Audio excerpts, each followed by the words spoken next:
The city of Lubbock has confirmed its first human case and first human death of West Nile virus, WNV. A resident became ill in June and subsequently died. WNV was a contributing factor in the death. This year, the first mosquito pools to test positive for West Nile virus were collected in June. This tragic first reported death of the year from West Nile virus is a reminder that mosquitoes are more than just a nuisance. This disease poses a risk, especially to those who have weakened immune systems, said Lubbock Director of Public Health Catherine Wells.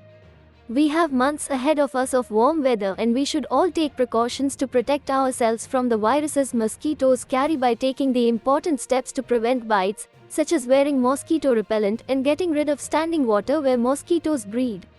For the 2022 season, Texas reported 42 human cases, including 7 deaths.